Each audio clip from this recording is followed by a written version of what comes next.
There comes a point where you realize the fear of being fully seen has been shaping your life more than love ever has.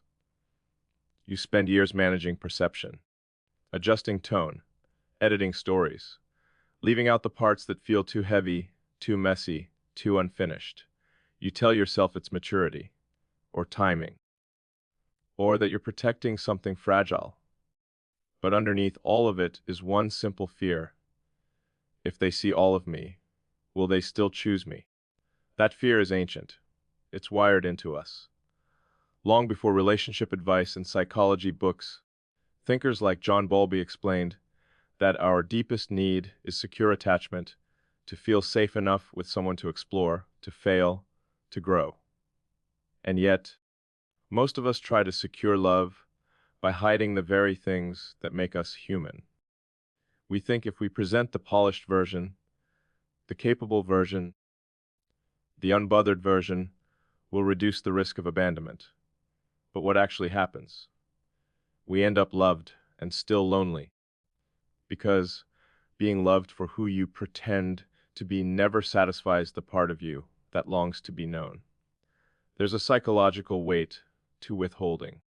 Researcher Brené Brown speaks about vulnerability as the birthplace of connection, not oversharing, not drama, but the willingness to say, this is where I'm unsure, this is where I'm scared, this is where I don't have it together, and trusting that the other person won't weaponize it. That's the risk. Not that someone will see your flaws, but that they'll see them and decide they're too much. So we test. We reveal ourselves in controlled layers. A small insecurity here, a softened confession there. We watch their face, measure their reaction, decide how much further we can go. But intimacy built on testing never fully relaxes. There's always a part of you monitoring, evaluating, calculating. Real closeness feels different. It feels like exhaling. It feels like not rehearsing your sentences before you speak them, like not bracing for impact after you tell the truth, like not needing to maintain an image to keep someone interested. And here's the paradox no one prepares you for. The moment you stop performing is the moment you become most attractive in the ways that matter, because authenticity creates safety. When you say, I'm afraid I'm not enough sometimes, you give the other person permission to admit their own fear. When you say, I don't always feel strong, you make strength unnecessary in that space. When you stop pretending certainty, you make room for shared growth instead of silent pressure. That's where intimacy deepens, not in perfection, in permission. There's also something transformative that happens inside you, independent of their response. The second you speak what you've been hiding, you reclaim power. The secret stops owning you. The fear loses its quiet authority. You realize that the anticipation was heavier than the truth itself. Yes, there's exposure. There's that vulnerable pause where you wait. But there's also alignment. For the first time, the version of you being loved matches the version of you that actually exists. And that alignment changes everything. If they stay, the relationship becomes sturdier because it's rooted in reality, not image. If they leave, it hurts, but at least you're not abandoned for someone you were pretending to be. And that matters more than we admit. Most people spend their lives hovering at the edge of being known, close enough to feel connection, guarded enough to avoid risk. They call it stability, but beneath it, it is a quiet ache, the ache of almost seen, almost understood, almost safe. You're standing at a different edge now, the edge where you choose honesty over strategy, where you'd rather risk discomfort than live in curated closeness, where you understand that love isn't proven by how well you perform, it's proven by how safe you feel telling the truth. That doesn't mean fear disappears. It means fear stops deciding for you, And that's real courage. Not the loud kind, the quiet kind, the kind that unlocks doors, the kind that says, here I am, not finished, not flawless, not certain, but real, and whatever happens next, at least it will be built on something solid. You, fully seen. There's a version of me I learned to introduce to the world long before I ever understood why I was doing it. It's composed, measured, capable. It laughs at the right moments.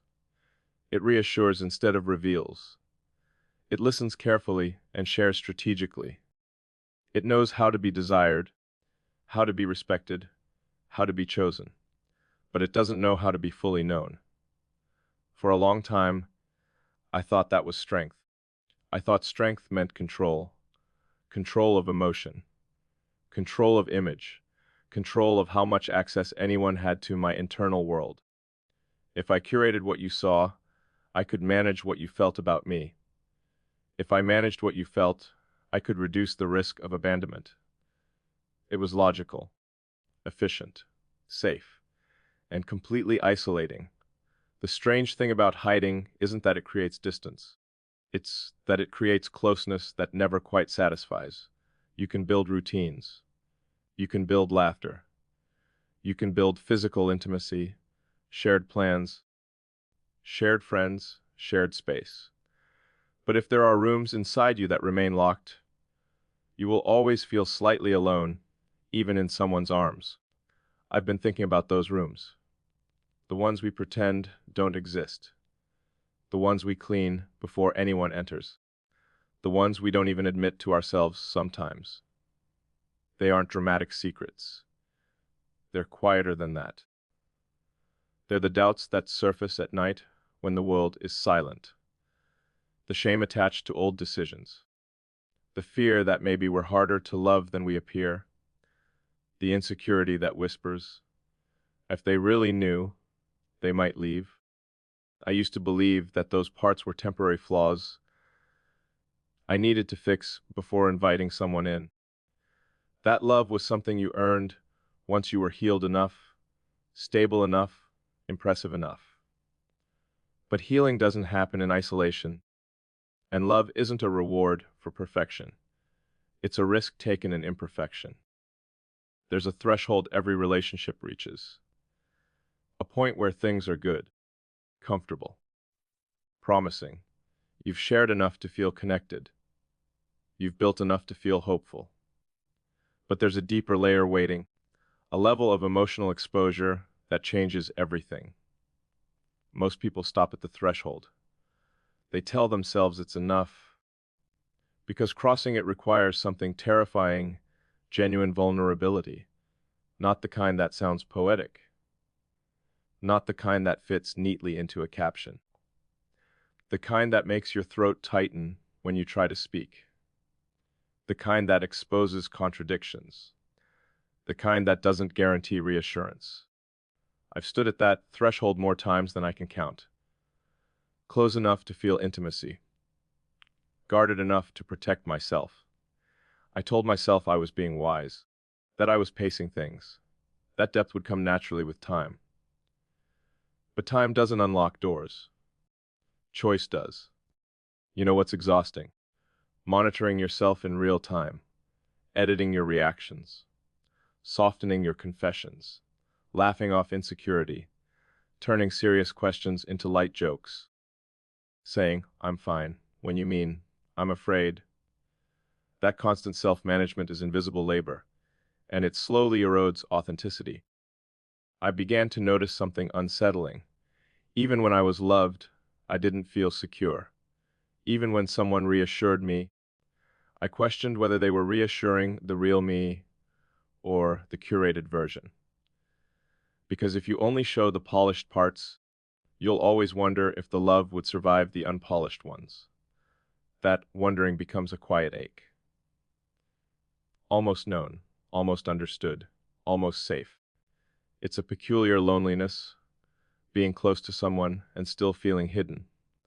Psychologists like Carl Rogers spoke about the importance of congruence, the alignment between who we are internally and how we present ourselves externally. When those two selves don't match, anxiety grows. Not because we're bad, but because we're divided. I was divided. There was who I was becoming in private, uncertain, reflective, still healing, and who I allowed to be seen, stable, confident, unshaken.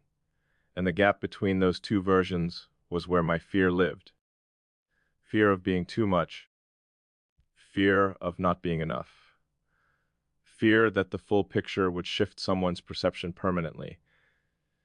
It's interesting how early we learn to perform. Maybe it begins in childhood. Maybe it begins the first time honesty is met with criticism instead of curiosity. We adapt. We refine. We present what is rewarded and conceal what feels risky. Over time, concealment becomes instinct, and instinct feels like identity. But intimacy doesn't respond to performance. It responds to presence. Presence is different. Presence is unedited. It doesn't rush to fix discomfort. It doesn't smooth over tension immediately. It allows pauses. It allows uncertainty. It allows imperfection to sit in the room without apology. I didn't know how to do that. Every time a conversation began to deepen, something in me tightened. I'd deflect with humor, shift the focus, offer reassurance instead of revealing doubt. I thought I was protecting the connection. In reality, I was protecting myself from the possibility that the connection wasn't strong enough to hold my full truth. Here's what no one tells you about protection. It protects you from love as much as it protects you from pain. When you withhold your fragility, you also withhold the opportunity for someone to meet you there. Research on attachment, pioneered by thinkers like John Bowlby, shows that secure bonds are built through responsiveness in moments of vulnerability. Not through perfection, through attunement, through showing need and having it met. But if you never show the need, it can't be met. If you never admit the fear, reassurance feels hollow. If you never express the insecurity, affirmation feels misplaced. You end up longing for a depth you're simultaneously preventing. There was a moment, quiet, unremarkable on the surface, when I realized how tired I was of maintaining the image. Not because I couldn't do it, but because it wasn't sustainable. You can't build a life on half-truths about yourself. Eventually, the emotional cost accumulates. It shows up as distance during closeness, as irritability during tenderness, as unexplained withdrawal, as resentment no one understands because no one knows what you're actually carrying. And what I was carrying wasn't scandalous. It was self-doubt, the kind that questions your worthiness when things are good, the kind that anticipates loss even in stability, the kind that assumes love is conditional even when it hasn't been proven so. I was afraid of being fully seen because I was afraid I'd confirm my own worst suspicion that I wasn't enough. But here's the irony: hiding reinforced that suspicion.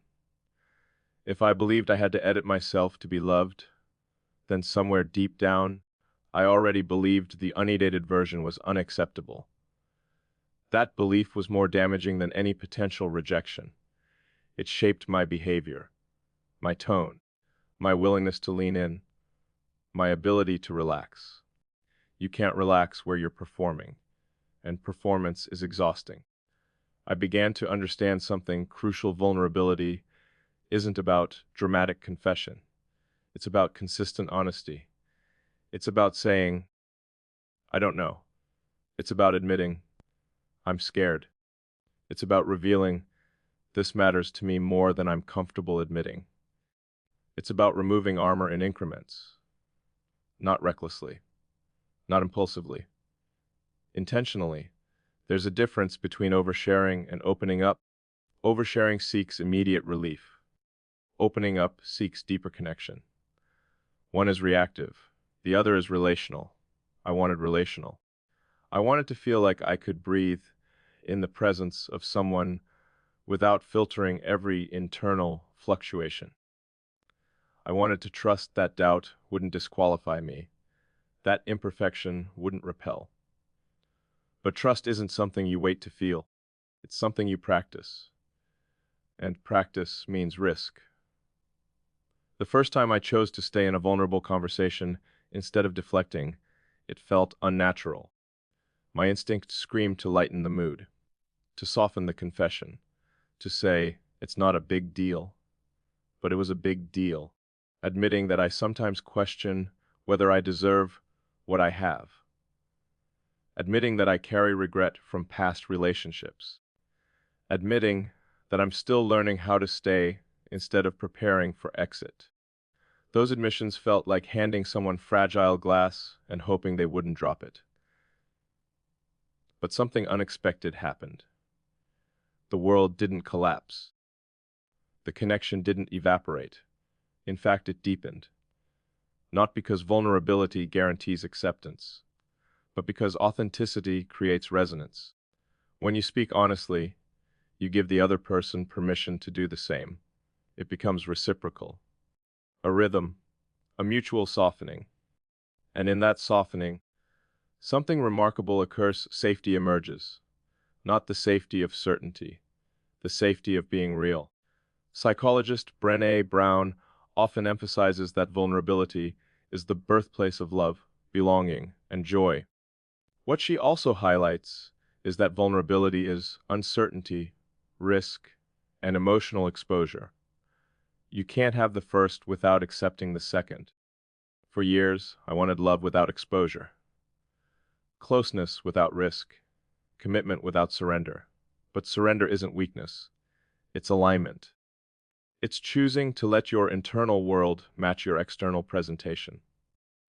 It's saying, this is where I am, instead of pretending you're further along.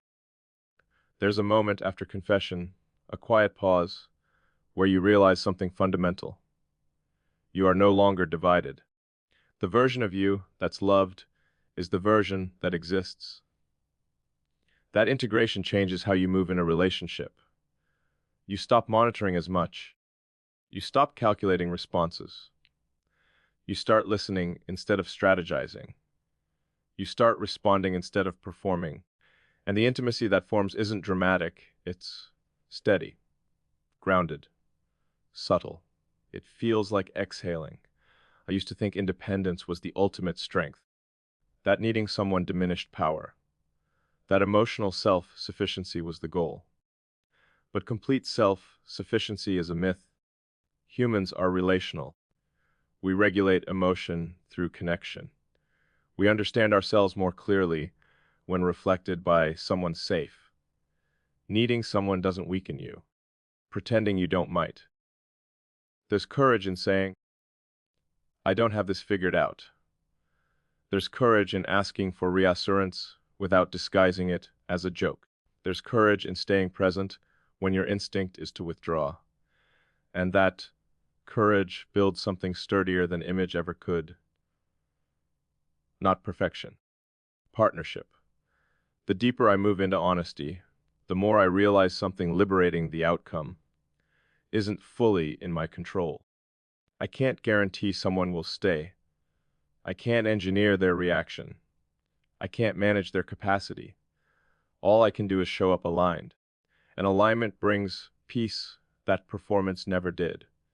If someone chooses you after seeing the unedited version, the connection becomes real in a way it never was before. If they don't, the loss hurts, but at least you weren't abandoned for someone you were pretending to be. There's dignity in that.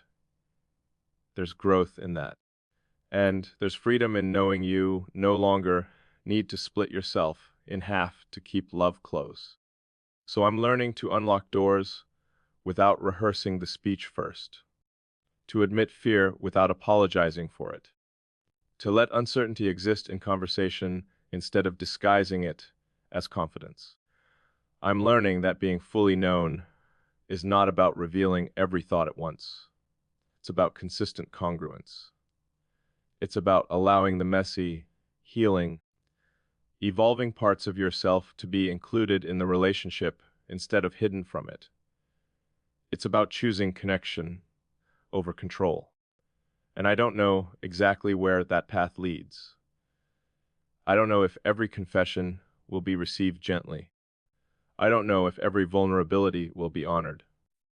But I do know this. Living half seen is heavier than risking full visibility.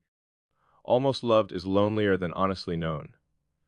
And I would rather build something real, uncertain, imperfect, alive, than maintain something polished and distant. So here I am, not finished, not flawless, not fearless, but present, doors unlocked. Choosing to be fully known, not because it guarantees love, but because it makes love, if it exists, finally real. There is a particular kind of silence that doesn't come from the absence of words. It comes from the presence of fear, the fear that if you say what you're actually feeling, something will shift. The air will change. The person across from you will see you differently. And once they see you differently, you won't be able to go back to the version of yourself they were comfortable loving. So you swallow it. You translate insecurity into humor. You translate jealousy into indifference. You translate longing into, it's fine. And the relationship continues, functional, affectionate, seemingly intact. But something inside you starts to ache. Because what you're really craving isn't just love, it's recognition. We talk about intimacy like it's about proximity, shared beds, shared routines, shared futures. But intimacy isn't built from logistics. It's built from revelation. And revelation requires risk. There's a reason so many of us hover at the edge of depth.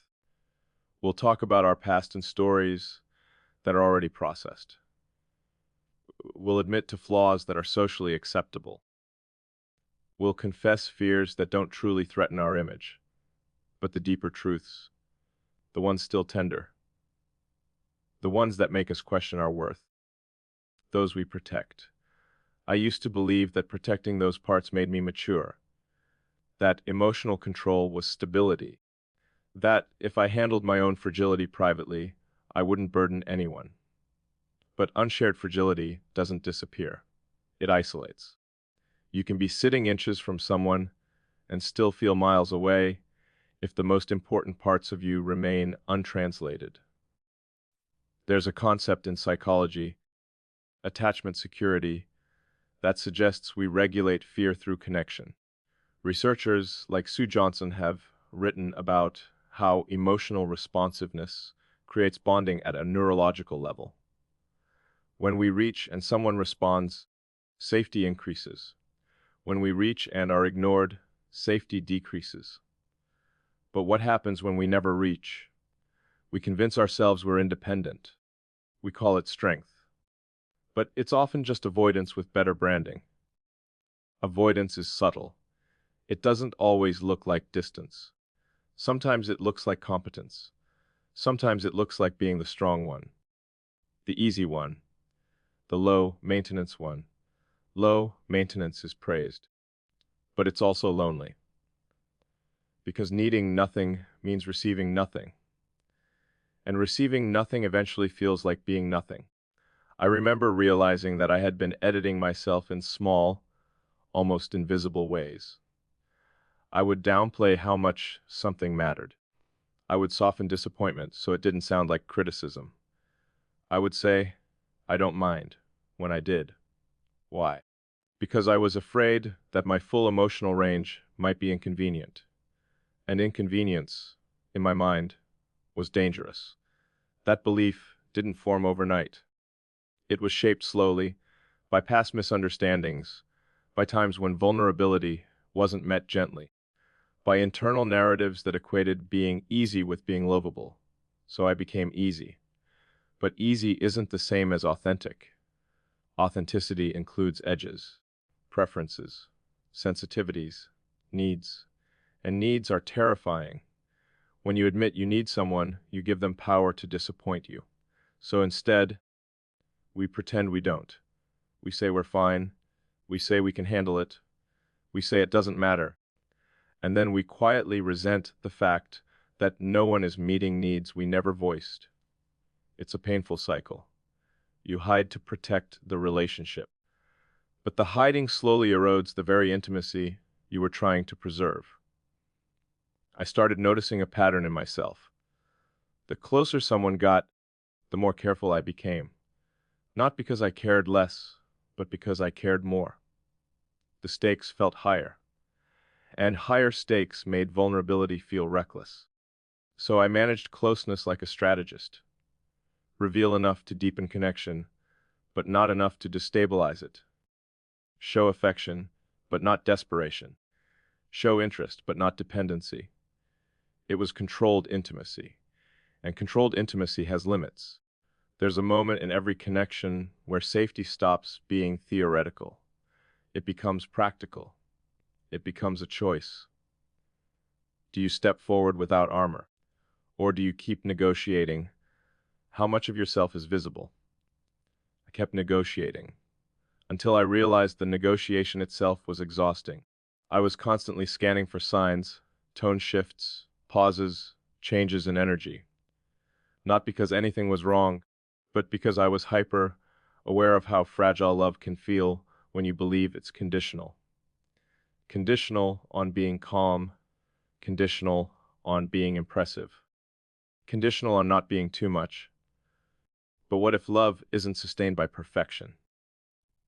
What if it's sustained by truth?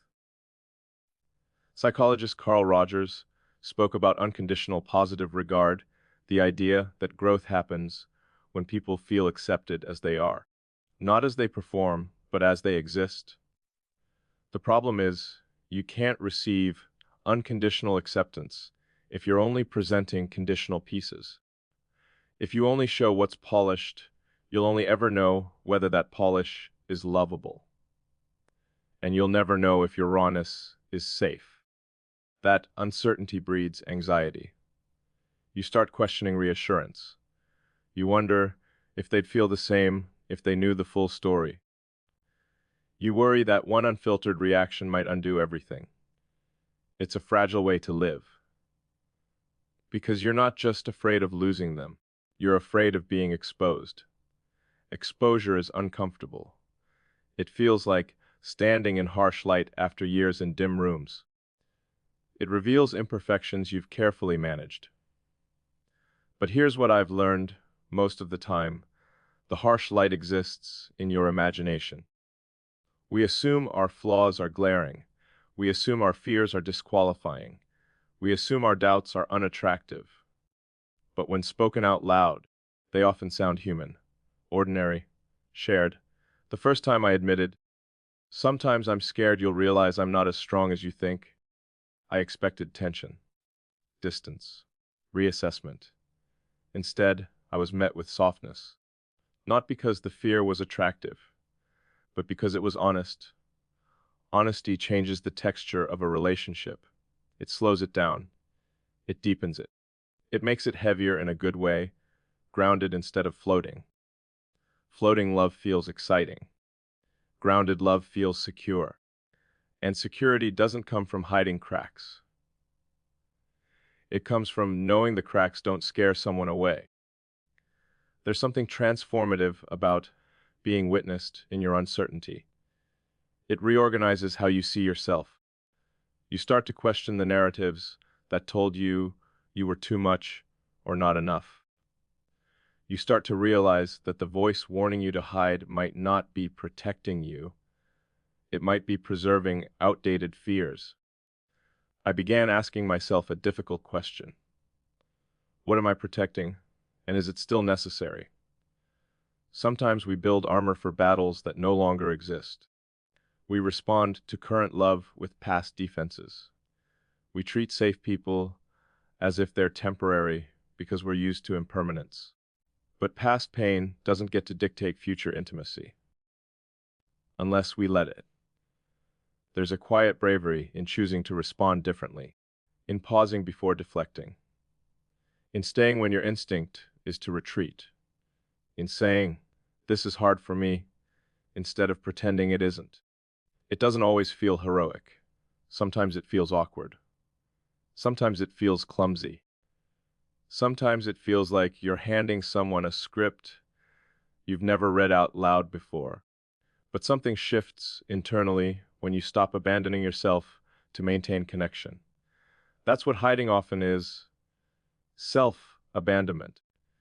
You leave your truth behind to keep someone close. But real closeness doesn't require abandonment. It requires alignment. Alignment between what you feel and what you say. Between what you need and what you request. Between what you fear and what you admit. It's uncomfortable at first because it dismantles the illusion of control. You can't control how someone reacts to your truth. You can only control whether you speak it. And there is power in that distinction. Because once you've spoken, you are free from the burden of concealment. You no longer have to remember which parts you've edited. You no longer have to maintain consistency between internal chaos and external composure. You can just be.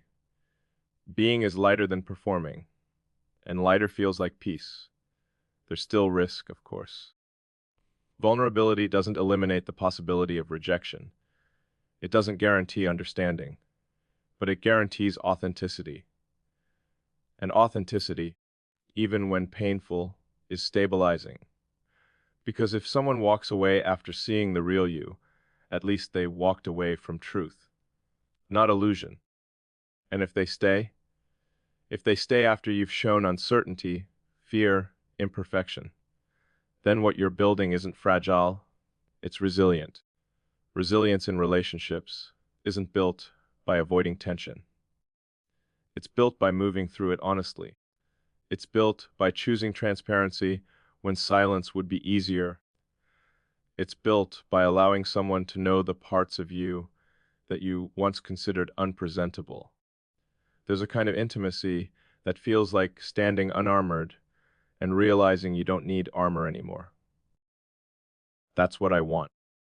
Not a connection where I'm admired from a distance. Not a relationship where I'm appreciated for being easy. But one where I'm understood. Where my fears don't disqualify me. Where my needs don't burden the space. Where my full emotional landscape is allowed. Because love that only accommodates the convenient parts isn't love, it's preference. And I'm no longer interested in being preferred. I want to be chosen. Chosen with the doubts. Chosen with the scars. Chosen with the ongoing growth. So I'm practicing something new.